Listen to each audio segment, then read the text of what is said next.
Hello বন্ধুরা, চলে এসেছি আবারও। আজকে কি রাত্রেবেলা রান্না করেছি চলো তোমাদের দেখিয়ে দিই। এখানে বানিয়ে নিয়েছি আলুর পরোটা। এই যে দেখো, আলুর পরোটা বানিয়েছি, এক হটপট ভর্তি বানিয়েছি। এখানে 26-27টার মতো আলুর পরোটা আছে। সকালে চা দিয়ে, কাদের কাদের এরকম ভালো লাগে, আমাদের তো খুবই ভালো লাগে এই বাসি আলুর পরোটা চা দিয়ে। এখানে আলুর পরোটা আর কি আছে চলো তোমাদের দেখিয়ে দিই। এখানে আছে, ও বাবা, ঢাকা একবারে খুলে পিছন দিয়ে চলে যাচ্ছে। এই যে এটা আবার তোমরা ভাবো না আলুর চপ, এটা হচ্ছে মালপোয়া। এই যে এখানে আছে 4 পিস মালপোয়া। আর তার সঙ্গে কি আছে চলো তোমাদের দেখিয়ে দিই। এখানে আছে গোবিন্দভোগ চালের পায়েস।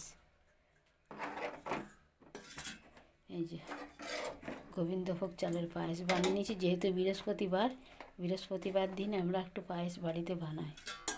এখানে আছে পায়েস, মালপোয়া আর আলুর পরোটাই ছিল আজকের রাতের খাবার। আজকে আর কিছু সবজি টবজি বানাইনি, এই দিয়েই চলে যাবে। তোমরা কে কী দিয়ে খাওয়া দাওয়া করলে কমেন্টে জানাবে।